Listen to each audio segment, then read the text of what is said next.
Okey, Assalamualaikum warahmatullahi wabarakatuh. Selamat sejahtera, selamat pagi kepada semua pelajar 4 Helium yang masih lagi setia bersama kita dalam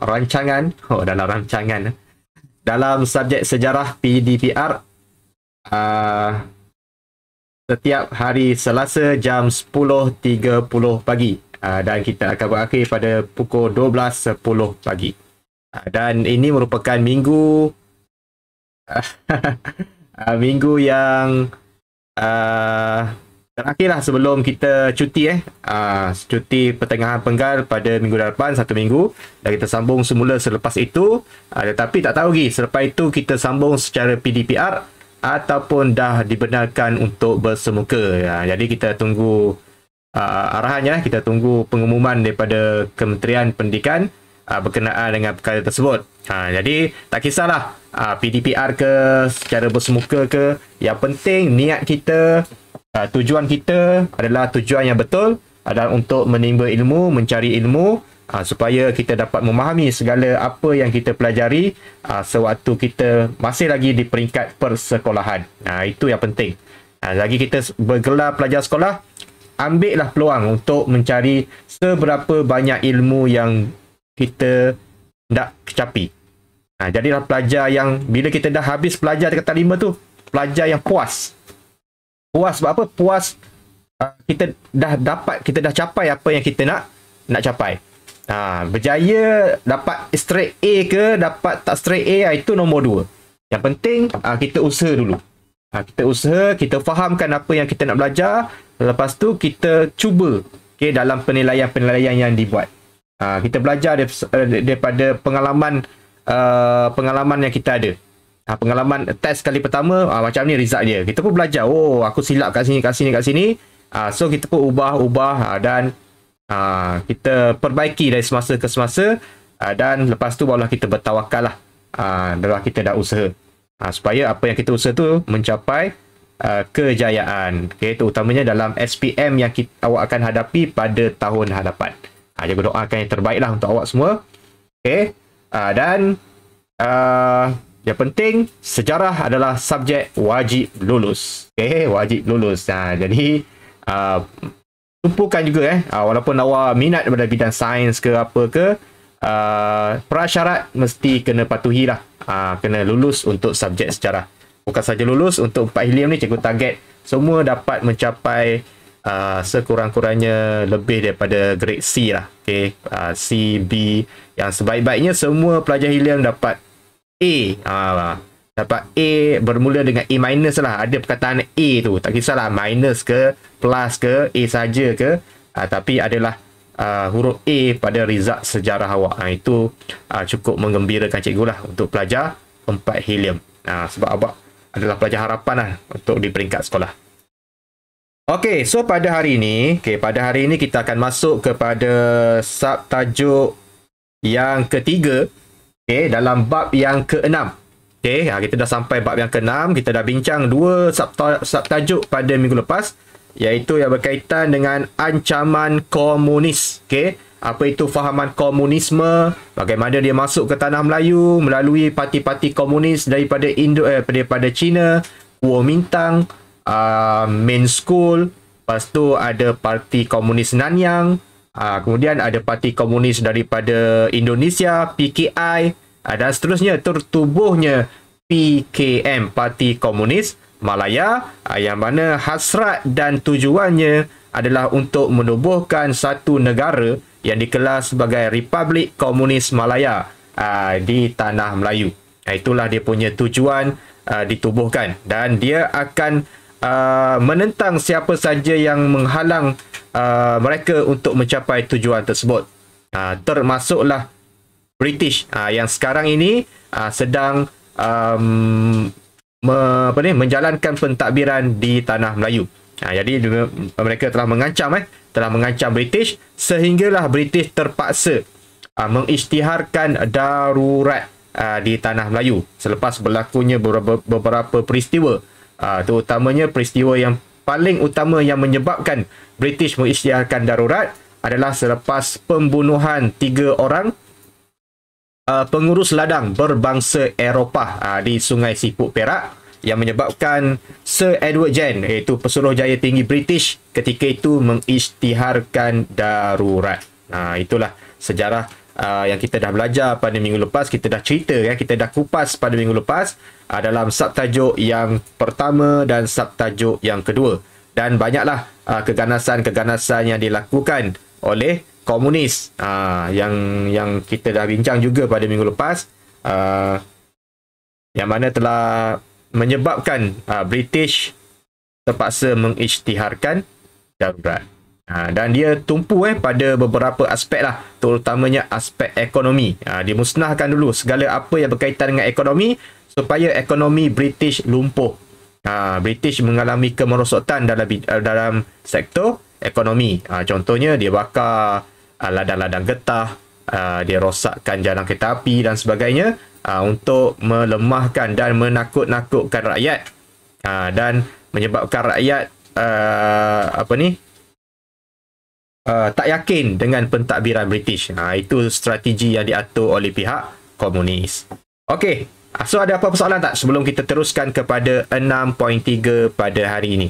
Ada apa-apa nak tanya? Silakan. Cikgu buka dulu. Tak ada. Tak ada. Okey, so boleh faham semua bab ini sebenarnya menarik juga. Okey, cikgu, kalau cikgu pada zaman cikgu belajar dulu, masa cikgu form bab ni dulu form 3 tau. So cikgu belajar ni, inilah tajuk form 3. Jadi sekarang dalam KSSM dijadikan ni tajuk di tingkatan 4. Ni tajuk yang cikgu suka jugalah dulu. Sebab cikgu suka cerita-cerita yang cikgu tengok dalam TV cerita tu, tapi bila tiba-tiba kita belajar benda tu secara real, kita dah tahu apa sejarah sebenar yang berlaku berkaitan dengan komunis ni. Kalau dulu kita tahu komunis, dia pakai topi, atas dia ada bintang 3. Itu kita tahu. Okay, itu komunis. Tapi sejarah dia kita tak tahu. Jadi dengan kita mempelajari bab yang ke-6 ni, kita dapat dah tahu sedikit daripada mana asalnya komunis itu. Okay, dan apa yang dia buat di tanah Melayu sehingga parti itu diharamkan menjadi satu parti yang dibenci oleh penduduk di tanah Melayu. Okay, so banyaklah kekejaman-kekejaman yang dilakukan oleh pihak komunis pada ketika itu. Okey, so kalau tak ada soalan, kita teruskan kepada 6.3 pada hari ini. Di bawah tajuk usaha menangani ancaman komunis. So dalam 6.2 kita dah bincang apa ancaman-ancaman yang dilakukan oleh komunis. Okey, dia bakar balai polis, dia menyusahkan rakyat, dia mengancam pasukan keselamatan, dia melumpuhkan ekonomi. Itu antara perkara-perkara yang kita dah bincang dalam 6.2. So pada hari ini kita nak lihat, takkan British nak biarkan sahaja kan? Takkan British nak biarkan komunis bakar ladang, bakar lombong, bakar balai polis. Mesti dia ada usahakan sesuatu untuk menentang ancaman daripada komunis. Dan usaha itulah yang kita akan bincangkan dalam subtajuk yang ketiga pada hari ini. Subtajuk ni agak panjang. Cikgu harap kita boleh habiskan. Kalau tak boleh habiskan, kita bagi dua lah. Mungkin separuh pada minggu ini, separuh pada minggu selepas cuti. Ataupun kalau awak berminat nak adakan kelas tambahan masa cuti pun boleh juga. Cikgu tak paksa cikgu tak paksa. Itu hak awak, sebab cuti adalah hak awak. Kalau awak semua setuju nak adakan kelas tambahan, cikgu boleh adakan, tak ada masalah. Okay, supaya kita dapat habiskan silibus dengan lebih cepat dan kita boleh tumpukan kepada cara-cara untuk menjawab soalan. Itu penting juga tu. Kita kena biasakan diri dengan soalan-soalan objektif, soalan struktur, soalan esei, supaya bila datang macam mana soalan sekalipun, kita ready. Kita boleh jawab. Kita tahu bagaimana nak jawab. Itu penting juga. Okey. So kita tumpukan kepada apa yang kita nak belajar pada hari ini. Kita lihat dulu standard pembelajaran kita. Iaitu 10.3.5 pada hari ini menjelaskan usaha-usaha menangani ancaman daripada komunis. Ada 9 usaha semua sekali. Ada 9 usaha yang dilakukan oleh British. Okey, untuk menangani ancaman daripada komunis. Dan elemen kewarganegaraan yang kita perlu kuasai pada hari ini adalah menjelaskan kepentingan mempunyai pemikiran yang strategik. Jadi kita bila menghadapi suatu masalah, tak kira masalah itu melibatkan masalah diri kita sendiri, melibatkan masalah dalam keluarga kita, dalam masyarakat kita ataupun dalam negara, kita perlu ada pemikiran yang strategik, berfikir secara strategik. Apa strategi-strategi yang kita nak buat untuk mengatasi masalah tersebut. Itu kita punya sepatutnya yang dibuat apabila kita menghadapi masalah. Pentingnya ada pemikiran yang strategik. Kenapa penting so itu yang sepatutnya awak dapat jelaskan nanti. So mungkin cikgu akan create lah satu soalan kehebat berkaitan dengan perkara ini untuk awak kupas dan cuba jawab. Nanti so dalam subtajuk ni banyak jugalah, walaupun 2 SP saja, tapi dia punya hasil pembelajaran, objektif pembelajaran yang perlu awak capai pada hari ini ada 6 ada 6 faktor lah, ada 6 objektif. Iaitu yang pertama, menghuraikan usaha-usaha menangani ancaman komunis. Apa usaha yang dilakukan, menjelaskan tindakan British, apa yang British buat, usaha dan apa tindakan-tindakan British, menceritakan tentang pemerkasaan pasukan keselamatan. Banyaklah pasukan-pasukan yang ditubuh. Polis tu banyak pula pecahan dia, polis hutan, polis wanita dan sebagainya lah, nanti kita akan lihat. Menjelaskan pendaftaran kebangsaan, kad pengenalan dan rancangan BRIC. Dia gabungkan 3 sekali, sebab semua itu dibuat dalam rancangan BRIC. Menjelaskan rancangan perang saraf, dan last sekali barulah melibatkan elemen kewarganegaraan, merasionalisasikan ataupun memberikan kesan, memberikan sebab mengapa pentingnya ada pemikiran yang strategik. Itu yang kita akan bincang pada hari ini. So cikgu akan terangkan nanti. Ada apa-apa soalan boleh tanya, boleh tanya. Sama ada perkataan ke, tak faham isi dia ke, tak faham apa yang cikgu cakap ke, boleh tanya. Jangan diam, supaya awak semua faham. Itu yang penting, faham. Bukannya setakat hadir PDPR tapi tak dapat apa-apa, rugi. So hadir PDPR dan faham, awak dapatlah taklah membazir data dan sebagainya. Sebab kita PDPR melibatkan data tu melibatkan duit. So jangan bazirkan duit kita dengan perkara yang sia-sia. Alang-alang dah masuk, alang-alang dah laburkan duit ni, biar puas hati, biar faham.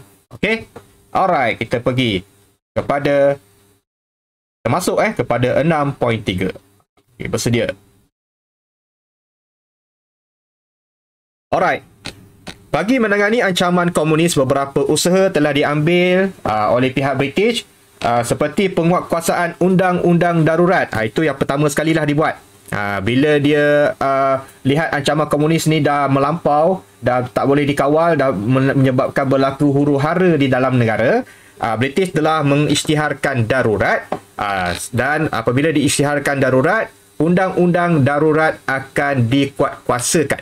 Dia tak gunalah undang-undang yang biasa, dia akan gunakan undang-undang darurat, dan akan diambil alih biasanya oleh pihak polis dan tentera, pentadbiran itu. Yang kedua adalah pemerkasaan pasukan keselamatan. Dia diperkasakan lagi, diperhebatkan lagi pasukan keselamatan supaya dapat mengatasi ancaman daripada komunis. Memperkenalkan pendaftaran kebangsaan, buat kad pengenalan, untuk supaya apa? Supaya kita dapat membezakan siapa komunis, siapa yang bukan komunis. Kalau ada kad pengenalan, maksudnya dia bukan komunis lah. So sebab itulah polis bila jumpa orang je, minta kad pengenalan. Macam sekarang lah kan, kita pergi mana-mana, kalau ada roadblock ke apa, kalau polis rasa macam keliru, macam ragu-ragu je, dia ni macam warga negara asing je. Cik, minta kad pengenalan. Kalau kita boleh bagi kad pengenalan, maknanya kita warga negara. Kalau kita tak boleh bagi, mungkin kita akan ditahan, akan disiasat terlebih dahulu. Bukan nak kata terus bukan warga negara, kadang-kadang kita tertinggal, so mungkin akan disiasat. Itu yang dibuatlah. Sama juga semasa darurat diisytiharkan untuk mencari, sekarang ni dia nak cari siapa komunis. Sebab komunis ni dia pandai. Ada juga yang menyamar sebagai orang biasa, sebab dia di kalangan rakyat juga, dia adalah orang daripada penduduk di Tanah Melayu juga asalnya. Okay, ada orang Cina, ada orang Melayu. Dan kita tak tahu siapa komunis, siapa tak. Semua takut tau. Semua ada perkataan, ada perasaan syak wasangka. Okay, dia ni, aku cakap ni, dia ni komunis ke tak? Macam tu. Sampai tahap macam tu sekali. Okay, sebab kita tak tahu siapa. Jadi melalui pekat pengenalan lah, dapat memezakan antara komunis dengan bukan komunis. Selain daripada itu, adalah beberapa lagi yang kita akan bincang nanti. Seperti rancangan BRIC, kempen Bulan Rakyat Melawan Penjahat, Perintah Berkurung, Perang Saraf dan juga Rundingan Baling. Ini masa kita dah hampir kemerdekaan, dan selepas kemerdekaan pun kita masih lagi berunding dengan pihak komunis supaya mereka menyerah diri. Okey, ada yang menyerah diri, ada juga yang telah melarikan diri sehingga ke selatan Thailand, selatan Thailand, untuk mengelak daripada ditangkap oleh pihak berkuasa. Okey, kita pergi kepada yang pertama. Kita lihat dulu penguatkuasaan undang-undang darurat. Okey, apa itu undang-undang darurat? Okey, ini dia. Okey, ada 6 perkara dalam undang-undang darurat. Kita lihat yang pertama, iaitu dalam undang-undang darurat, bila darurat diisytiharkan, pihak berkuasa boleh menahan sesiapa sahaja yang disyaki terlibat dalam pergerakan komunis tanpa sebarang perbicaraan. Maksudnya, dia syak je orang tu terlibat komunis, ditahan dulu. Tak payah cakap banyak, tahan dulu. Mau masuk balai dulu, siasat-siasat, kalau bukan baru kita lepaskan. Supaya kita tak nak mereka terlepas. Okey, mereka terlepas. Kalau disyaki, terus tahan terlebih dahulu tanpa sebarang perbicaraan. Tanpa masuk mahkamah lah, apa nak bicara dulu, tak ada. Tahan terus. Itu undang-undang darurat yang pertama. Okey, yang kedua, kalau ada soalan terus tanya. Saya akan respon, tengok di Telegram, tengok ataupun melalui voice chat. Okey. Yang kedua, dalam undang-undang darurat, pihak berkuasa akan mengenakan hukuman berat kepada siapa saja yang membantu komunis. So, dah warning awal. Siapa yang bantu komunis, bagi maklumat kepada komunis, kita akan kenakan hukuman yang berat. Mungkin penjara berapa tahun ke apa ke, tapi taklah sampai bunuh. Dia ada undang-undang yang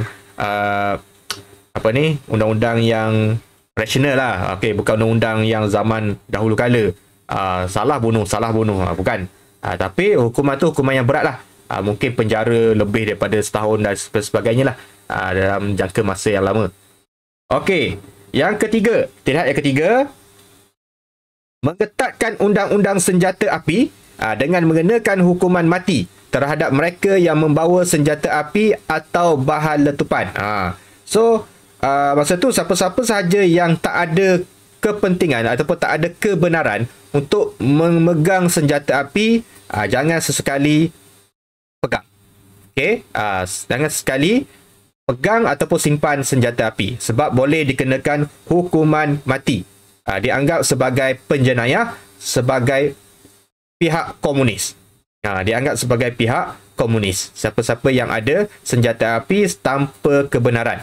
Biasanya yang ada kebenaran ni pihak berkuasa je. Polis ke, tentera ke, ataupun mereka-mereka yang diberikan kebenaran untuk memegang senjata api untuk menjaga keselamatan. Itu je. Selain daripada itu, kalau ada simpan, akan ditangkap dan mungkin akan dikenakan hukuman mati kepada mereka yang ada senjata api. Okey, itu yang ketiga. Yang keempat, menggeledah rumah-rumah kediaman. Maksudnya semasa darurat ni, pihak berkuasa, pihak polis boleh masuk je rumah. Kalau dikata syaki rumah tu ada sembunyikan komunis dan rumah tu, dia terus boleh geledah. Tanpa nak minta kebenaran, tak perlu. Sebab dalam undang-undang darurat dibenarkan untuk menggeledah rumah kediaman, memagar kawasan kampung. Macam sekarang kita ada PKP kan, PKP, so ada peringkat PKPD. Okey, Perintah Kawalan Pergerakan diperketatkan. Terus kawasan itu dipagar. Okey, dipagar dengan kawat berduri supaya tidak boleh keluar masuk sesuka hati dan dikawal oleh polis.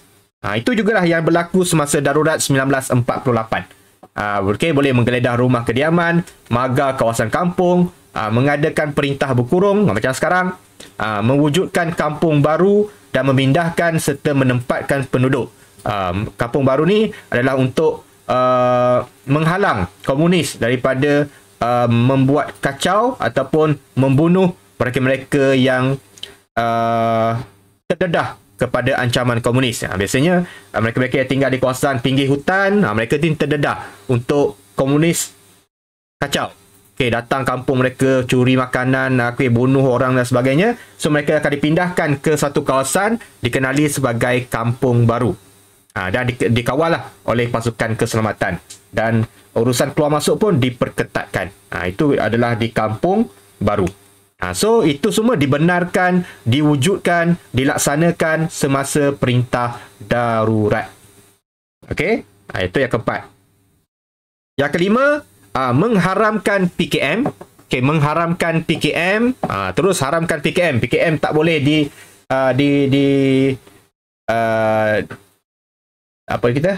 berjalan.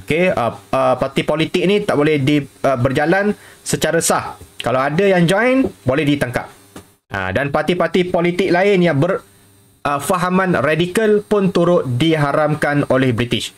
So siapa-siapa saja yang boleh mengancam keselamatan, boleh mengancam kestabilan negara pun akan diharamkan sekali. Termasuklah antaranya seperti AWAS. Sebab mereka ni sebenarnya dah terdedah kepada komunis. Sebab kita dah belajar sebelum ni, komunis dah menyusup masuk ke dalam persatuan-persatuan. Antaranya seperti AWAS, Peta Peram, PKMM dan sebagainya lah. Dan kalau dia tak ada kena-mengena dengan komunis pun, tapi dia bersifat radikal, dia nak menuntut sesuatu tu dengan menggunakan kekerasan, pun diambil peluang oleh British untuk haramkan sekali. Tak payah ada persatuan yang seperti ini yang boleh mengancam kestabilan negara. Pun turut diharamkan. Contohnya seperti AWAS, Peta, Peram, PKMM dan Hizbul Muslimin. Itu antara parti-parti yang berhaluan kiri, berfahaman radikal, ataupun kita panggil berhaluan kiri lah. Kalau kanan ni yang baik-baik, yang kiri ni yang tak baik lah, yang ganas. Yang kanan biasanya yang menggunakan cara yang berhemah. Yang kiri biasanya benda-benda yang negatif sikit lah. Negatif. So itu diharamkan. Dan yang terakhir sekali, menangkap pemimpin gerakan radikal. Seperti Ahmad Bostamam, Ishaq Haji Muhammad, Abu Bakar Al-Bakir dan Khadijah Siddiq yang kuat menentang British secara radikal. So bila radikal maksudnya dia mengancam lah, dia menghasut rakyat supaya membenci British. Itu dah dianggap sebagai radikal. Sebab itulah British tak layan.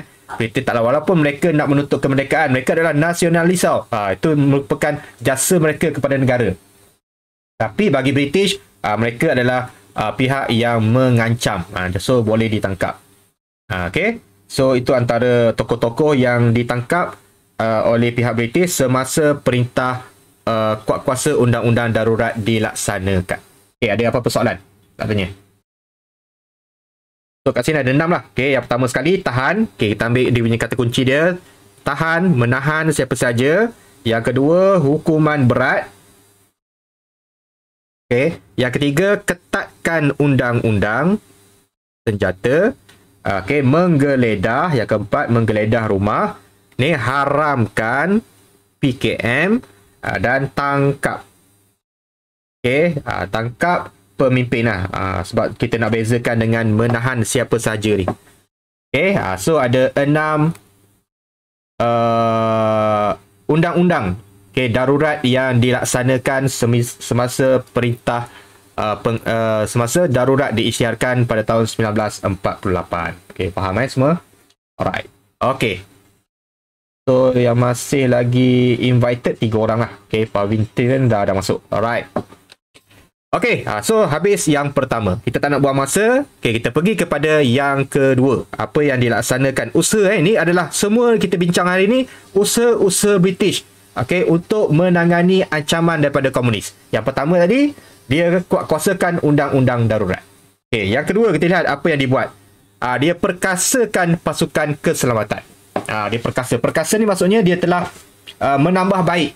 Menambah baik pasukan keselamatan.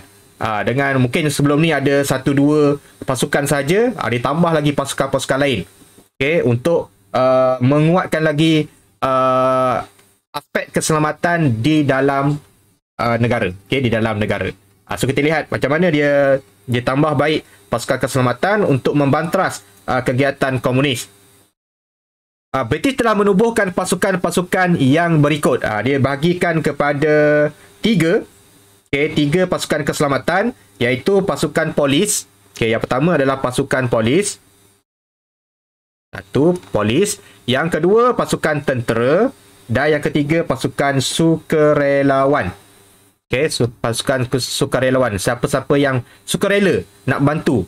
Rasa dia macam berani ni, macam membuat-buat semangat dia, dia sukarela untuk jadi pasukan keselamatan untuk membantu British menangani ancaman komunis. Itu adalah pasukan sukarelawan. So kita lihat yang pertama, di bawah polis ada beberapa pasukan ditubuhkan. Itu yang pertama cawangan khas. Kita lihat satu-satulah. Tidak dulu polis polis. Yang pertama adalah cawangan khas. Adalah pasukan cawangan khas. Cawangan khas ni adalah pasukan spy lah, macam spy. Yang mana dimulakan oleh Guy C. Madot. Dilantik mengetuai badan perisikan. Dia akan merisik. Dia akan menyamar. Ada yang menyamar sebagai anggota PKM, ada yang menyamar sebagai orang kampung untuk mendapatkan maklumat tentang kegiatan PKM di Tanah Melayu. Dan dia merupakan, asalnya dia badan perisikan je. Kemudian dimasukkan sebahagian daripada pasukan polis. Dan tugas risikan yang dilakukan membolehkan pihak berkuasa mengetahui operasi yang dijalankan oleh pihak PKM. Dan terdapat anggota pasukan yang menyamar sebagai komunis untuk mendapatkan maklumat. Dan British juga mengambil ramai ahli cawangan khas dalam kalangan orang Cina. Sebab kita tahu PKM ni ramai orang Cina. Jadi ramai ahli-ahli dalam cawangan khas ni terdiri daripada orang Cina, supaya mereka tak diragui. Kalau ambil orang Melayu, mungkin dia kata, asal ramai sangat orang Melayu ni dalam KM ni. Mereka akan ragu-ragu. So, kalau orang Cina, mereka tak akan ragu-ragu sebab majoriti dalam PKM adalah orang Cina. Untuk menjejak anggota komunis hingga kubu persembunyian. Sehingga kita boleh dapat tahu kat mana kubu persembunyian dia di dalam hutan. Bila mereka dah berborak-borak sama-sama mereka, dah ada akan ceritalah, akan keluar cerita-cerita maklumat-maklumat yang dikehendaki. Dan sebagai sebuah badan perisikan, cawangan khas ini memberikan sumbangan semasa darurat. Semasa darurat. Dan kejayaan cawangan ini membuat penyusupan dalam organisasi KPM memudahkan pasukan keselamatan untuk merancang tindakan terhadap PKM dengan lebih detail. Itu adalah cawangan khas. Yang kedua, dinamakan sebagai Special Constable. Ataupun singkatan dia kita sebut sebagai SC. SC dia nak beza dengan polis biasa, dekat lengang dia ni akan ada satu selempang yang tulis besar-besar SC. Dekat lengan ni ada gambar dia, ni gambar dia. Ni adalah Special Constable. Banggalah siapa yang pakai ni, macam satu kebanggaan jugalah. Dia adalah anggota, sebahagian daripada anggota polis ditubuhkan ketika rancangan BRIC sedang dilaksanakan.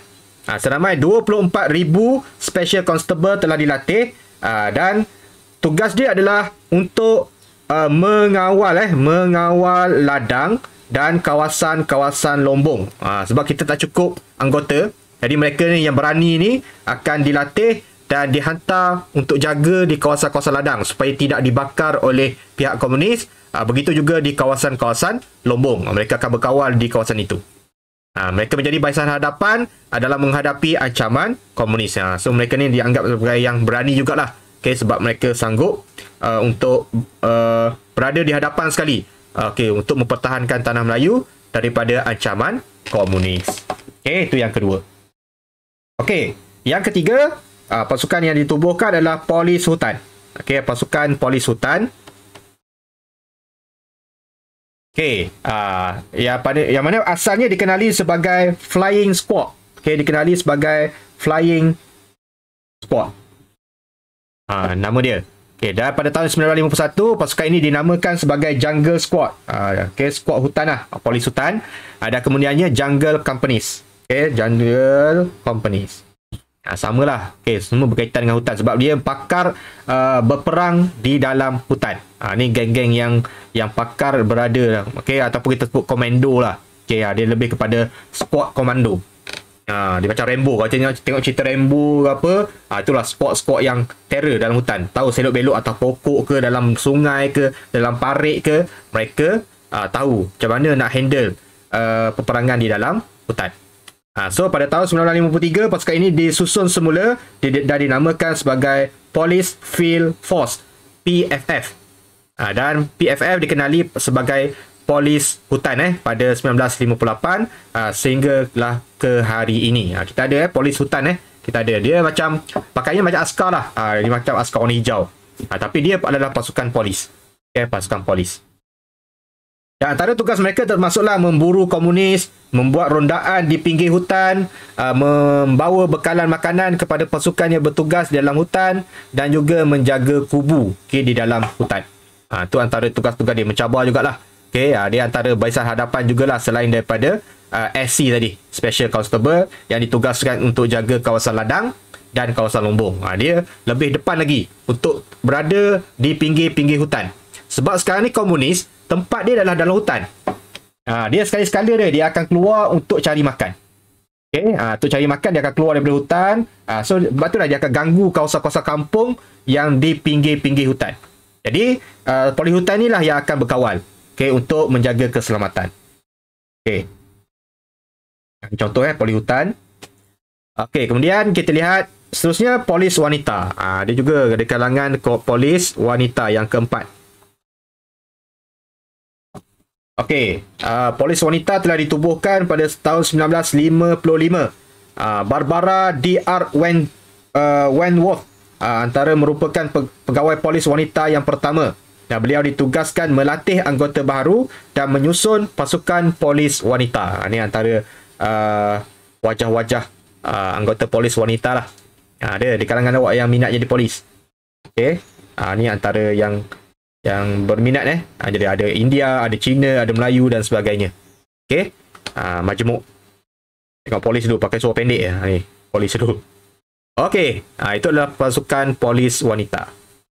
Tak banyaklah maklumat dia sikit yang kelima, dikenali sebagai Senoi Prak. Senoi Prak ataupun orang perang. Ataupun dikenali sebagai orang perang. Itu adalah bahasa orang asli. Orang asli. Ini adalah pasukan yang ditubuhkan pada tahun 1956 dalam bahasa Semai. Semai dikenali sebagai orang perang. Senoi Prak ni dikenali sebagai orang perang. Dan mereka ditugaskan mengesan tempat persembunyian komunis di dalam hutan. Sebab orang asli kan tinggal dalam hutan. So mereka pun pakar tahu selok belok dalam hutan dan bagaimana membuat perisikan secara senyap dalam hutan. So mereka adalah terdiri daripada orang-orang asli lah. Askar yang dilatih di kalangan orang-orang asli. Dikenali sebagai Senoi Prak. Anggotanya terdiri daripada orang asli suku Senoi, Semai dan Temuan. Ada 3 kaum Ada 3 kaum. Kadang-kadang soalan pun ditrik kat sini. Senoi, Semai dan Temuan. Ini adalah kaum asli asli. Kaum asli yang tinggal tanah Melayu. Mereka lebih dikenali sebagai The Silent Killers. Dia banyak menggunakan serangan hendap. Tengok antara selain daripada senapang, tengok apa beza dia? Dia ada apa selain daripada senapang kat situ? Apa yang dia ada kat situ? Sebut tak apa, Fik. Sebut macam mana pun sebut tak kisah, asalkan ejaan dia betul. Cikgu, semua pasukan ni perlu dihafal. Tak perlulah hafal secara detail. Banyak awak tahulah pasukan polis. Ini antara pasukan polis. Ingat dalam 3-4 dah cukup lah. Biasanya kalau kita sebut tu, dia akan datang lah. Ini adalah pasukan polis. Kita tahu lah itu pasukan polis. Dia tak tanya detail. Dia just biasanya contoh lah, kita akan jadi dia sebagai contoh. Antara contoh pasukan keselamatan polis seperti pasukan hutan, polis wanita, Senoi Prak, Senoi Prak, apa lagi, Special Constable. Kadang-kadang soalan pun tanya Special Constable ni dia bertugas di mana. Yang cikgu-cikgu highlight tadi tu, itu yang penting lah. Bertugas di mana. Contohnya ni Senoi Prak ni di kalangan orang suku kaum mana, contohnya. So Senoi, Semai, Temuan, itulah kena hafal sikit. Kena hafal yang itu ya. Sebab kita tak tahu, sebab ini semua ada dalam syllabus, ada dalam SP, jadi dia boleh buat sebagai soalan. Jadi apa yang cikgu garis ni, ini kena ingat lah. Yang lain tu cikgu tahu boleh berfikir secara logik lah. Berfikir secara logik. Faham? So apa senjata lain selain daripada senapan kat sini? Kau tengok ada apa? Apa senjata kat sini yang ada? Siapa boleh nyatakan selain daripada senapang? Ini macam senapang kan? Ini senapang. Ini senapang. Selain daripada senapang, dia ada senjata apa lagi selain daripada senapang? Ini yang membezakan Senoi Prak dengan pasukan-pasukan polis yang lain. Tak tahu? Dia ada ini. Dia ada ini. Apa ni? Siapa tahu? Biasa digunakan oleh orang asli, suku kaum di Sarawak. Stik panjang. Stik panjang. Betul, Afiq. Ni dinamakan, ini bukan lembing, ini dinamakan sebagai sumpit. Tahu sumpit? Dia bukan lembing. Dia sumpit. Tak tahu. Sumpit ni macam, kalau dia macam buluh, dia macam satu ni, dia ada rongga dalam dia. Dia ada satu, kita panggil macam dart tu, macam dart tu, dia punya peluru dia. Dan hujungnya biasanya kita letak racun. Racun ke ubat pelali dan sebagainya. Dan letak dalam tu kita tiup. Tiup. Itu kita panggil sebagai sumpit. Betul. Selesta. Itu contohnya. Digunakan oleh orang Dayak, orang Iban di Sarawak. Pun sama, digunakan juga oleh orang asli di dalam hutan. Itu adalah sumpit dah. So sumpit ni bagus ni, dia tak ada bunyi tau. Tiba komunis dengan berkawan, tiba jatuh. Sebab dah disumpit. Sumpit ni biasanya digunakan ubat pelali ataupun terus racun yang boleh mematikan orang secara senyap. Sebab itulah dia digelar sebagai silent killers. Selain daripada dia pun dilatih oleh British juga untuk menggunakan senjata-senjata canggih seperti senapang. Tapi dia tetap ada senjata tradisional dia tu yang diguna pakai, iaitu sumpit. Datang Borneo. Itu faham Kalau nak tahu lagi, tengok YouTube sumpit. Nanti awak tahulah cara-cara macam mana nak sumpit. Tengok di YouTube. Jadi tak nak ambil masa lama kat sini. Ni adalah Senoi Prak. Selain daripada itu, kita ada juga pasukan auxiliary. Auxiliary police ataupun dikenali dalam bahasa Melayu, guna bahasa Inggeris. Bahasa Melayu dikenali sebagai polis bantuan. Polis bantuan. Kita sekarang pun ada kan polis bantuan. Yang tulis dari polis bantuan kat tepi dia. Dia adalah pasukan-pasukan, dia macam sukarelawan jugalah. Tapi dilatih oleh polis untuk membantu pihak polis membuat rondaan dan sebagainya. So itu adalah polis bantuan. Itu adalah pasukan polis. Ada berapa semua sekali? 6 6 pasukan polis yang ditubuhkan. Ni yang ke-6. So nak kata kena hafal, kena ingat jugalah, tapi jangan terlalu banyak sangat. Just tahu ini polis bantuan, ada Senoi Prak, ada orang asli, ada SP, tahu dia punya tugas dia semua sama, menjaga keamanan, membantu pihak keselamatan. Menangani ancaman komunis. Kalau ditanya dalam soalan esei, jelaskan tugas pasukan keselamatan main sekali adalah untuk menangani ancaman komunis. Itu markah pertama. Contohnya apa? Special Constable. Pasukan Senoi Prak. Betul. Kalau biasanya yang banyak yang lain-lain ni dia akan tanya soalan objektif. Contohnya Special Constable ditugaskan untuk perkara berikut kecuali dia bagi 1 2 3 4. Dia bagilah antaranya menjaga kawasan ladang, menjaga kawasan lombong. Itu jawapan dia. So pilihlah jawapan yang betul. So dia bagi pula, dia bagi senoi, dia bagi semai, dia bagi temuan. Berikut adalah kaum yang terlibat dalam pasukan keselamatan polis. Apakah pasukan tersebut? Itu adalah senoi, Perak. Ada perkataan senoi. Dia dah ada clue kat situ. Senoi, Perak ataupun orang perang. Dia pun boleh tanya apakah nama lain kepada senoi Perak pun boleh dibuat sebagai soalan. Okey, itu. Okey, banyak dibuat dalam soalan objektif lah ataupun soalan struktur soalan yang pertama. Okey, senoi Perak. Nak kata selalu tak juga. Okey, kadang-kadang lah, tapi nak boleh dibuat sebagai soalan. Kita pun tahu sebab ini pun first time tahun yang kedua KSSM. Dia pun tak biasa dengan soalan-soalan. Tapi kalau sebelum ni tak ada. Okey, kalau sebelum ni dah KBSM tak ada. Senoi Perak semua ni tak ada. Dalam KSSM baru diperincikan lagi pasukan polis ni. Okey, so untuk selamat just tahu pasukan polis ditubuhkan untuk menangani ancaman komunis. Itu dah confirm dapat markah. Okey, dia faham Okey, selain daripada tentera, dia ada juga pasukan tentera. Selain daripada polis, dia ada juga pasukan tentera yang ditubuhkan. Okey, antaranya adalah seperti Askar Melayu. Ini memang daripada dulu lagi lah. Okey, Askar Melayu ditubuhkan untuk membantras gerila-gerila komunis dalam hutan. Akan bantu, dia akan bekerjasama dengan polis hutan. So, bila dia dapat maklumat, tentera akan turun. Dia turun bukan sikit. Dalam 3 trak, 4 trak, serbu. Okay, serbu kawasan komunis. Itu adalah pasukan Askar Melayu. Selain daripada itu, dibantu juga oleh pasukan askar-askar Commonwealth. Okay, apa beza Askar Melayu dengan Askar Commonwealth? Askar Commonwealth ni daripada yang dihantar oleh negara-negara Commonwealth untuk membantu. Daripada New Zealand, daripada India, daripada Afrika Timur, daripada Kenya, Uganda, Rhodesia, Fiji. Dia akan hantar tentera dia untuk berkawal di dalam di tanah Melayu.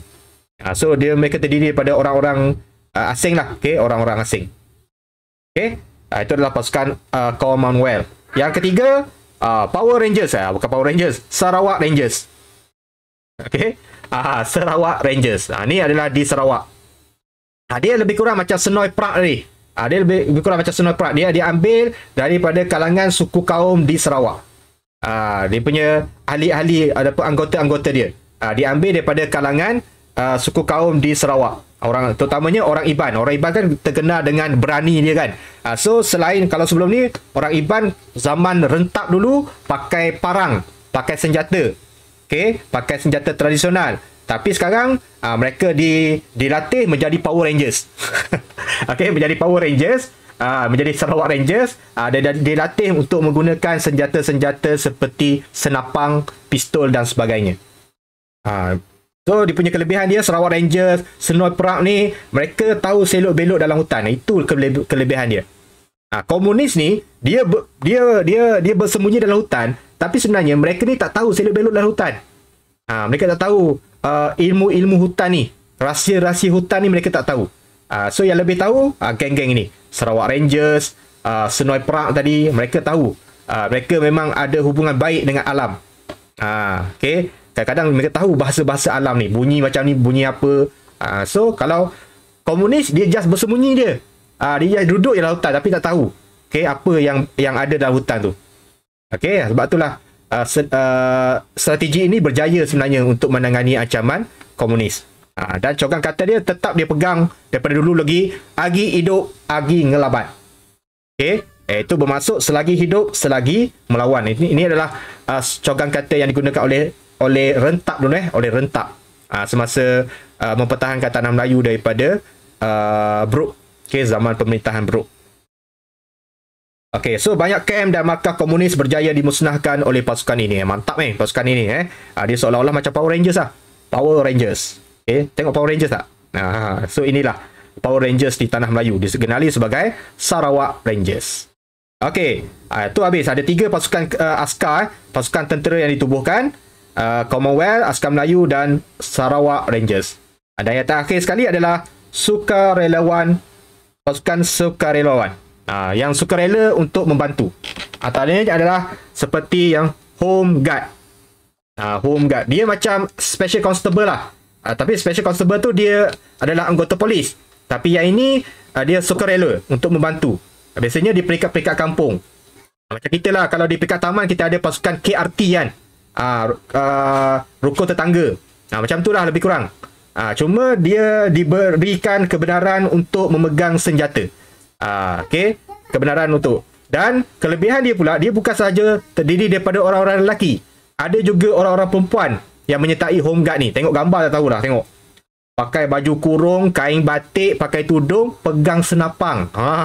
Bukan main-main ni, pegang senapang. Okay, tengah-tengah masak kat dapur, tiba-tiba lalu komunis depan rumah, terus capai senapang, pergi tembak. Itu golongan-golongan mak-mak ni. Golongan-golongan ibu. Bersemangat untuk melawan komunis pada ketika itu. Jangan main-main lah. So bayangkan kalau mak-mak kita sekarang macam ni. Kau tak masuk PDPR je. Okay, mak tembak kau. Okay. Mak tembak kau. So semua masuk PDPR penuh satu kelas. Sebab apa? Takut mak tembak. Okay, ni adalah pasukan Home Guard. Dia sama juga. Kadang-kadang dia pakai selempang. Selempang di sebelah kiri. Ada dia punya logo dia HG ataupun H, Home Guard. Okay, kalau SC itu Special Constable. Kalau H biasanya Home Guard. Biasanya mereka ni diletakkan untuk berkawal di kawasan kampung, terutamanya kampung-kampung baru. Kampung baru nanti. Bila mereka dah kumpul penduduk di kampung baru, Home Guard lah yang akan berkawal.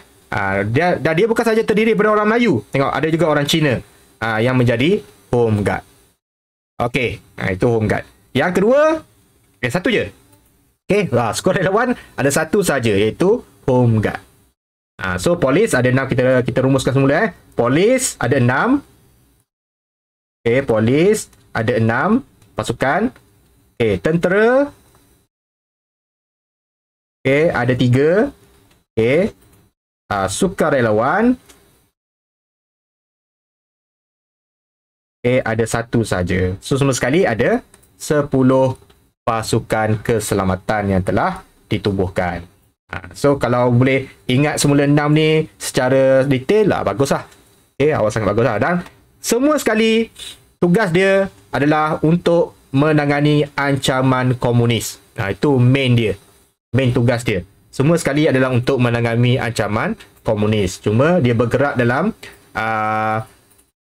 dia punya squad masing-masing. Okay? Bergerak dalam squad masing-masing.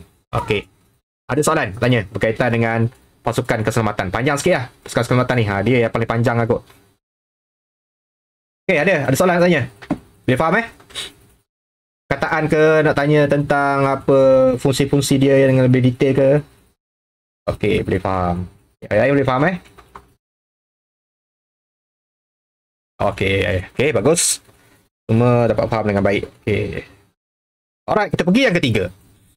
Okay, selain daripada undang-undang darurat yang pertama, memperkasakan pasukan keselamatan, okay, usaha yang ketiga dilaksanakan oleh British adalah melalui pendaftaran kebangsaan dan kad pengenalan. Inilah first time kad pengenalan diperkenalkan di tanah Melayu dan menjadi asaslah kepada kad pengenalan yang sekarang. Okay. Di bawah undang-undang darurat, kerajaan memperkenalkan sistem pendaftaran kebangsaan dan penggunaan kad pengenalan pada 23 Julai 1948 untuk mengawal pergerakan penduduk. Ini tujuan dia, untuk mengawal pergerakan penduduk. Kenapa kad pengenalan diperkenalkan? Untuk mengawal pergerakan penduduk. Sebab kadang-kadang ada penduduk yang selalu keluar masuk hutan. Mungkin dia punya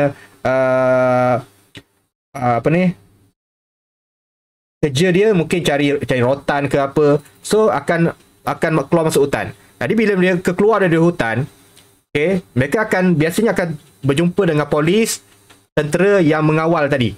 Okay, yang mengawal kawasan pinggir hutan tu. So mereka bila mereka keluar dari hutan, jadi polis akan minta lah, okay, minta kad pengenalan. Okay, sebab kita nak kawal. Okay, sama ada dia yang keluar ni penduduk ke komunis. Sebab komunis memang tak akan pergi daftar kad pengenalan. Kalau pergi daftar, confirm kena tangkap. Okey, so mereka akan berada dalam hutan sebab mereka tak berani keluar. Kalau keluar pun mereka akan menyamar. Menyamar dan biasanya akan ditangkap lah. Okey, akan ditangkap. Nanti kita lihat apa pasukan yang menyamar tu nanti. Ada nama dia. Okey. Langkah ini diambil untuk memudahkan pihak keselamatan membezakan orang awam, okey, untuk membezakan fungsi kad pengenalan ni adalah untuk membezakan orang awam dengan komunis. Komunis confirm tak ada kad pengenalan. Dikira sebagai pendatang asing tanpa izin lah. Macam sekarang, parti. Okey. Dan di bawah peraturan tersebut, setiap lelaki, wanita dan kanak-kanak yang berumur, ni kita guna pakai sampai sekarang, 12 tahun ke atas dikendaki mendaftarkan diri dengan pihak berkuasa. Contohnya ada adik awak ke yang dah berumur 12 tahun, dah darjah 6, dah sampai tarikh lahir dia, dia perlu membuat kad pengenalan yang warna biru. Sekarang ni dia ada MyKid, dia kena daftar MyKad. Sekarang lah, kalau sekarang so mendaftar MyKad yang warna biru, sehinggalah dia dewasa. Itu dikira sebagai kad pengenalan. Dan orang awam dikendaki membawa kad pengenalan ke mana-mana membawa kad pengenalan tu ke mana-mana sahaja bersama dengan dia, supaya untuk membezakan mereka dengan pihak komunis apabila diminta oleh pihak berkuasa. Okey, boleh faham itu adalah kad pengenalan. Okey. Dan sini contoh dia. Ni kad pengenalan dulu. Ni real real kad pengenalan, ada disimpan di museum. Federation of Malaya, Registration of Resident Identity Card. Bawa kad ini ke mana-mana jua pun. Jaga baik-baik, tunjuklah bila diminta. Mata-mata ni lah polis lah. Okey, mata-mata yang empunya yang berpakaian kerajaan atau orang yang empunya surat kebenaran daripada pegawai pendaftaran atau yang mengeluarkan lesen atau penjaga hotel. Pergi hotel pun kena tunjuk. Okey, kena tunjuk kad ni. Ini kad kamu, tak boleh gunakan orang lain. Digunakan orang lain. Beritahu kepada polis dengan segera kalau hilang. Macam kita lah, hilang kena buat report polis. Okey. Hilang, binasa atau koyak. Dia mudah koyak sebab dia kertas. Okey, mudah koyak. Tak boleh ditulis lain daripada tulisan kerajaan. Jangan conteng, jangan lukis Mickey Mouse ke apa, jangan lukis. Atau dipinda atau dipadamkan apa-apa perkataan dalam kad ini. Kalau tukar alamat atau ada apa-apa yang tidak betul di kad ini, beritahu kepada wakil pendaftaran, kepada pejabat pendaftaran lah, supaya diupdate maklumat. Okey, ni kad pengenalan dulu. Sejarah tak ada gambar je. Kita sekarang ada gambar, ada cap jari lagi, lagi canggih lah, lagi banyak aspek-aspek keselamatan. Kalau dulu hanya sekeping kad sahaja. Mungkin adalah ciri-ciri keselamatan dia, kita tak tengok secara detail dia punya kad dia. Okey, bersyukurlah Hafiz kita dah berada di zaman canggih sekarang. Okey, yang keempat, usaha yang keempat. Ini kena hati-hati, ini kena fokus sikit. Kita ada masa lagi? Ada lagi. Okey, kita kena fokus sikit lebih yang ni sebab ini banyak disoal dalam soalan-soalan struktur dan soalan esei berkaitan dengan rancangan BRIC. Dia ada dua tau. Dalam usaha British ni ada 9 ni, 9 usaha ni, yang main dia ada 2. Satu rancangan BRIC dan satu lagi perang saraf. Itu yang banyak disoal dalam peperiksaan. Kalau zaman KBSM dululah. Okay, kalau zaman KBSM. Kalau KSSM ni rasanya benda yang sama lah. Akan menjadi main point untuk bahagian usaha menangani ancaman komunis. Jadi tolong fokus lebih sikit kepada rancangan BRIC dan nanti kepada perang saraf. Okey, boleh you faham Okey, kita lihat rancangan BRIC. Kita lihat apa itu rancangan BRIC. Alright. Rancangan BRIC, nampak tak? Besarkan sikit. Okey. Penat juga bercakap banyak ni. Biasa buat aktiviti. Ini cikgu nak terangkan juga. Ada apa-apa soalan boleh tanya tak apa. Cikgu bab ni cikgu suka menerangkan sebab dia lebih kepada fakta. Nanti kalau kita buat aktiviti je, awak tumpu kepada teknikal, awak tak faham kepada fakta dia tu. So cikgu suka bercerita untuk bab ni. Dan sambil-sambil cikgu bercerita, tolong tanya jika tak faham. Okey. Alright, rancangan BRIC. Dilancarkan oleh Sir Henry Gurney, iaitu Pesuruhjaya Tinggi British ketika itu. Yang kedua ke yang ketiga dia tak pasti. Ingat, Sir Henry Gurney ni rasanya yang kedua kot, selepas Edward Gen. Pada tahun 1950, dan Lieutenant General Sir Harold Rawdon Briggs, itu adalah pengarah dia. Okay. Pengarah dia bernama Lieutenant General Sir Harold Rawdon Briggs. Okay. Tak suka warna kuning sebab ada warna kuning ke bawah, kita gunakan warna hijau. Okay. Lebih nampak, lebih otak kita akan bila ada warna-warni, sebenarnya otak kita akan mudah ingat tau. Itu kelebihan otak kita. Kalau ada warna kuning-kuning, dia akan macam, dia akan anggap benda tu sama. Itu menyebabkan kita susah sikit nak ingat. Tapi kalau kita buat warna hijau lain, so otak akan lebih fokus. Ini adalah pengarah dia, bernama Lieutenant General Sir Harold Rawdon Briggs. Dilantik sebagai pengarah operasi. Dan tujuan dia, ni kena ingat, tujuan utama langkah ni adalah untuk memutuskan hubungan PKM dengan Min Yuen. So, cikgu gariskan sikit kepada perkataan Min Yuen. Soalan glamour. Objektif, soalan glamour struktur. Okay, akan keluar. Apa itu Min Yuen? So, tujuan rancangan BRIC untuk memutuskan hubungan PKM dengan Min Yuen. Tak sama ke PKM dengan Min Yuen ni? Dia tak sama. Okay, apa itu Min Yuen? Kita lihat. Okay, apa itu Min Yuen? Okay, Min Yuen adalah satu pasukan yang ditubuhkan, pasukan organisasi, okay, yang ditubuhkan untuk mendapatkan bekalan makanan. British komunis yang tubuhkan. Dia macam menyamar lah. Dia macam menyamar, ataupun dia di kalangan penduduk-penduduk yang sokong komunis, tapi berada di kalangan masyarakat. Okay, so mereka ini ditubuhkan untuk mendapatkan bekalan makanan dan wang kepada komunis. Mereka akan salurkan. So mereka inilah yang menjadi pengantara di antara kawasan British dengan hutan. Mereka lah yang akan keluar masuk. Sebab itulah perlu ada kad pengenalan. Okay, dan ada juga kalangan mereka ada kad pengenalan. Susah juga nak kontrol. Jadi sebab itulah British nanti dibuat kawalan ketat. Keluar masuk. Siapa yang keluar masuk hutan ni kena cek semua. Ada tak makanan lebih, ada tak senjata. Kalau ada, dianggap sebagai Min Yuen. Okay? Itu yang berlaku. Okay, so mereka akan bekalkan makanan, wang kepada pihak komunis. Min Yuen juga akan melakukan peras ugut, merompak, menjalankan kegiatan propaganda. Mereka cuba menghasut penduduk supaya join komunis. Okey, melakukan perisikan dan sabotaj. Macam polis dia buat ada cawangan khas, dia pun ada cawangan khas. Ni Min Yuen ni. Di kalangan komunis. Merekrut ahli-ahli baru. Dan juga membantu dalam menjalankan kegiatan politik. Min Yuen beroperasi pada sebelah malam dan bergerak dalam kalangan rakyat tanpa senjata api. Dia macam perisik lah. Perisik kepada komunis. Jadi kesimpulan dia, mereka juga adalah anggota komunis yang dihantar sebagai perisik. Okay, penyamar.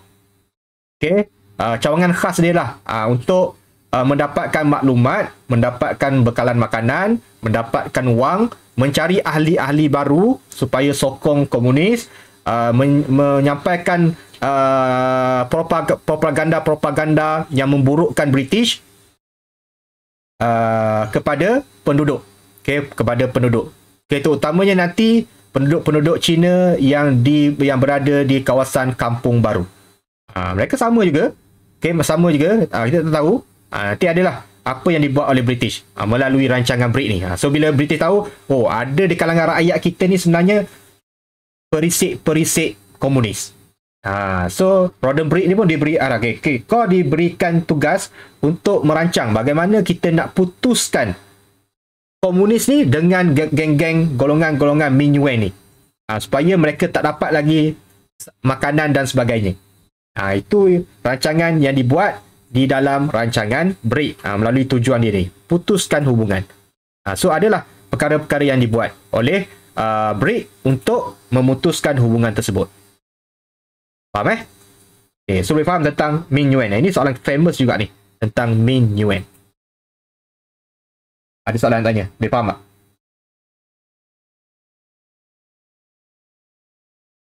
Okay, faham, sangat faham. Okay, alright. Okay, so Minyuan ni yang membekalkan makanan, senjata, maklumat dan ubat-ubatan kepada PKM. Ada rancangan BRIC merupakan langkah yang berkesan untuk melemahkan pergerakan komunis. Bila kita dapat memutuskan Minyuan dengan komunis, dia akan secara automatiknya akan melemahkan pergerakan komunis. Sebab Minyuan dah di sekat untuk hantar makanan, so mereka dah tak ada makanan. Mereka tak ada ubat-ubatan. Mereka tak ada kewangan, duit. So berapa lama mereka boleh tahan dengan keadaan yang lapar? Last kali mereka akan keluar dalam hutan untuk mencari makanan. Masa keluar tu lah polis buat kerja dia. Tangkap ke tembak ke apa. So itu dapat melemahkan pasukan gerakan komunis di tanah Melayu, okay, melalui rancangan BRIC. Okay, so apa yang BRIC buat? Okay, kalau first kali yang dibuat adalah dia menubuhkan kampung baru. Okay, so kampung baru ni ditubuhkan dalam rancangan BRIC. Okay, kampung baru. Okay, sebab kalau tak dikumpulkan dalam kampung baru, susah kita nak sekat. Kita tak tahu di kalangan penduduk ni siapa. Okay, siapa yang beri bantuan. Jadi, kampung-kampung yang di kawasan pinggir hutan, biasanya mereka tinggal kat sini lah. Ni geng Minyuan akan duduk kat sini. Okey, akan dikumpulkan di dalam satu kawasan dikenali sebagai kampung baru. Kita lihat dia punya penerangan dia. Penduduk-penduduk setinggan di pinggir hutan dipaksa berpindah. Ini bukan volunteer. Dipaksa berpindah dari kampung halaman mereka ke sebuah penempatan yang baru yang agak asing. Ini sebab kita nak kawal ni. Nak kawal pergerakan keluar masuk. Supaya mereka ni nak keluar je tak boleh. Susah nak keluar sebab dikawal. Dalam kampung baru tu memang diperketatkan kawalan dia. Okey. Dan kawasan penempatan semula ini digelar sebagai kampung baru. Okey, kampung baru. Memang dipagari dengan kawat berduri, memang dijaga oleh home guard, special constable dan sebagainya. Dan kampung baru ini dilengkapi dengan kemudahan-kemudahan asas. So mereka tak perlu takut lah sebab kampung ni memang cukup lengkap. Ada air, ada elektrik, ada sekolah, dan sebagainya lah. Ada kemudahan-kemudahan kesihatan, ada klinik, hospital dan sebagainya. Dan selain daripada itu, penempatan ini juga mempunyai kemudahan pusat komuniti dan rumah-rumah ibadat. Ada rumah ibadat Cina, ada rumah ibadat Islam, ada rumah ibadat agama-agama yang lain lah yang ada di kampung itu. Dan jawatan kuasa kampung ditubuhkan untuk memelihara dan memperbaiki kemudahan di kampung baru. Adalah wakil-wakil daripada orang Cina, dia buat dia punya jawatan kuasa dia, ada wakil daripada orang Melayu, orang India. Okay, dan kebanyakan yang berada di kampung baru ni adalah orang-orang Cina lah. Okay, orang Cina. Sebab kita nak sekat Minyuan. Minyuan ni sebenarnya ramai di kalangan orang-orang Cina. Jadi mereka lah yang ramai ditempatkan di kampung baru. Dan kampung baru ini juga dipagari dengan kawat. Okey, ni antara jawapan-jawapan yang perlu awak tulis lah kalau di soal. Jelaskan tentang kampung baru. Okey, dia ada dilengkapi dengan kemudahan asas. Okey, kemudahan. Ni awak kena tuliskan nanti kalau ada soalan. Okey, ada pusat komuniti, rumah ibadat, ada jawatan kuasa kampung, dan dipagari dengan kawat berduri, dan dikawal oleh Special Constable SC. Sehingga bulan Mac 1952, lebih daripada 423,000 orang penduduk di pinggir hutan dipindahkan ke 410 buah kampung baru. Bukan satu kampung, ada 410 buah kampung baru di seluruh negara. Okay, yang melibatkan 423,000 orang penduduk yang ditempatkan dalam kampung baru. Jadi bila mereka ditempat kampung baru, Minyuan ni tak boleh keluar lah. Okay, tak boleh keluar dengan suka hati. Bila nak keluar je, mereka akan disiasat. Keluar dengan, contohnya mereka keluar dengan kereta. Ada yang mungkin yang berada sikit. Biasanya orang Cina kan, ia melibatkan ekonomi perniagaan. Jadi mereka ada bekalan makanan, mereka ada wang yang banyak, mereka ada kenderaan. So mereka keluar je, akan check lah. Check bonet, check semua tempat-tempat. Kadang-kadang ada satu peristiwa tu, jumpa senjata tu dalam enjin kereta. Dalam enjin kereta jumpa pistol.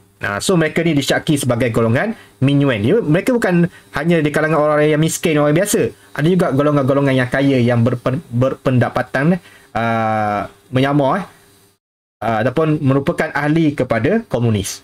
Penyokong kepada komunis. Kadang keluar dengan basikal. Tengok dalam basikal tu ada tempat simpan barang tu, ada roti yang banyak. So mereka akan disyaki memberikan bantuan kepada komunis. So dengan adanya kampung baru dapat melemahkan gerakan Min Yuen untuk menyalurkan maklumat, makanan, ubat-ubatan kepada pihak komunis. Okey, boleh faham? Okey, tentang kampung baru. So rancangan BRIC, famous dia adalah kampung baru. Rancangan BRIC, dia punya perkaitan dia adalah kepada kampung baru. Ingat kampung baru, ingatlah rancangan BRIC. Ingat rancangan BRIC, dalam kepala awak, kampung baru, dan yang kedua adalah Min Yuen. Dihapuskan melalui rancangan BRIC. Jumpa dalam soalan, contohnya, Min Yuen, set kepala. Ini mesti rancangan BRIC.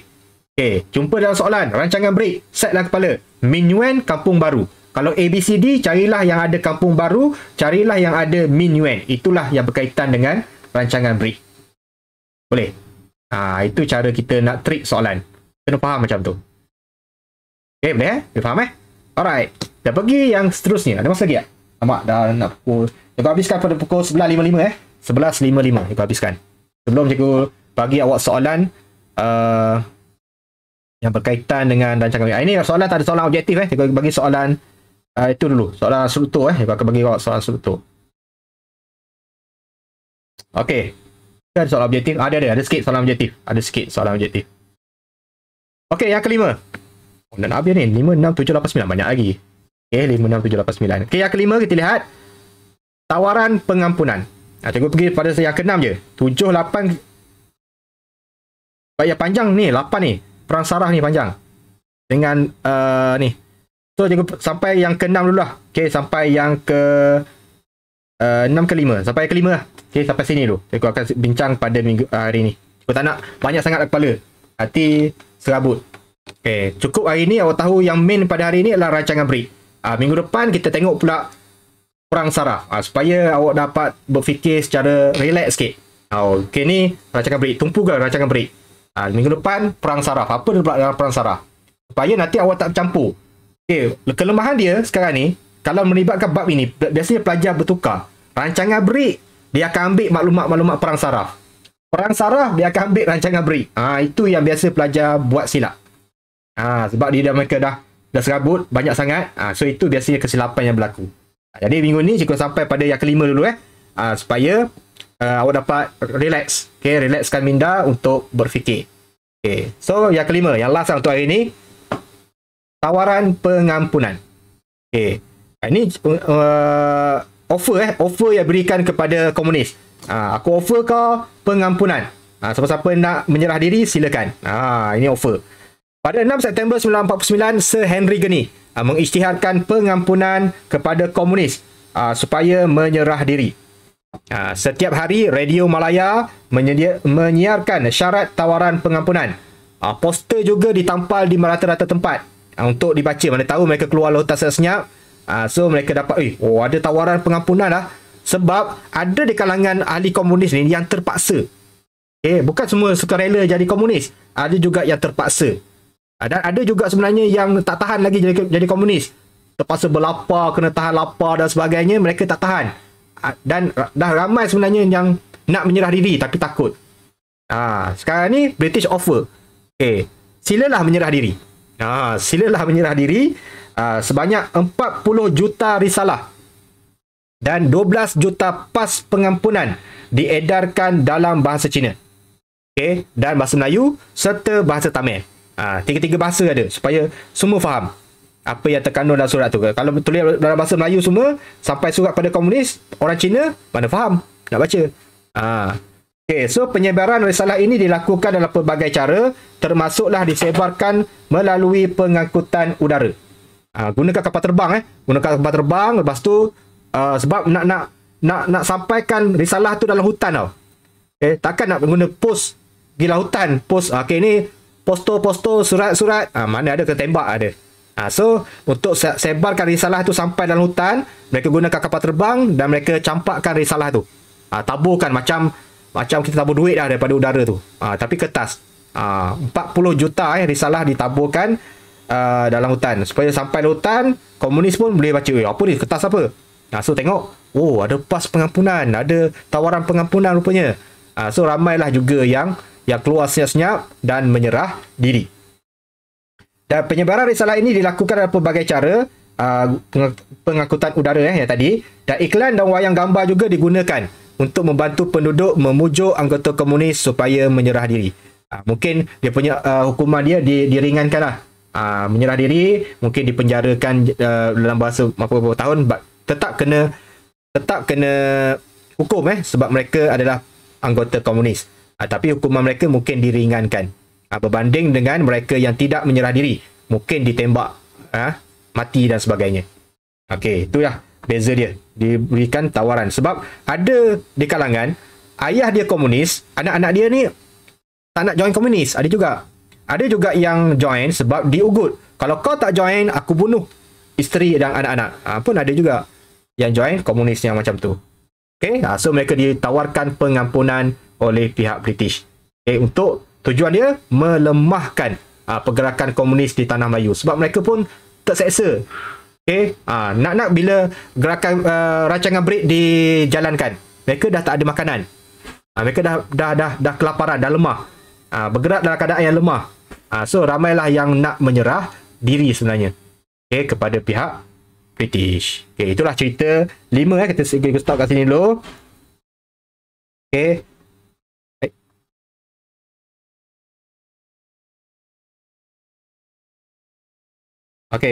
stop kat sini. 5 usaha British menangani ancaman komunis. Yang ke-6, 7, 8, 9 kita akan sambung. Lihatlah nanti kalau awak bersetuju nak buat kelas tambahan, kita sambung masa cuti. Kalau awak tak setuju, kalau macam boring apa nak buat cuti sekolah seminggu, so boleh salurkan idea untuk buat kelas tambahan. Kalau ramai setuju, kita on kelas tambahan masa cuti sekolah nanti. Kalau tak, kita akan sambung selepas cuti sekolah nanti. Boleh faham? Ada apa-apa nak tanya, Ego? Sebelum kita tamatkan kelas kita pada hari ini. Pada jam, dah lebih 3 minit. Ada apa-apa nak tanya? Okey tak penerangan Ego? Jelas tak?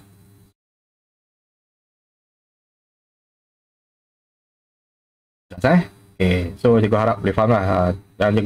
Yang cikgu sikit ni, yang pelajar-pelajar harapan cikgu dua orang ni, Harivin dengan Roma Mala tak ada pula. Sebab dia itu diorang makan fail tu. Cikgu nak tumpu sikit pada dua-dua orang ni, tapi tak ada pula hari ni. Tak apa. Alright. Semestinya jelas. Alhamdulillah. So dapat jelas. Itu saja untuk kelas kita secara online. Kita sambung di Telegram untuk cikgu berikan soalan. Ada soalan objektif sikit objektif sikit. Lepas tu soalan struktur lah cikgu akan bagi berkaitan dengan apa yang kita bincang pada hari ini. Terima kasih semua kerana bersama dengan cikgu. Assalamualaikum. Bye bye. Terima kasih cikgu. Sama-sama.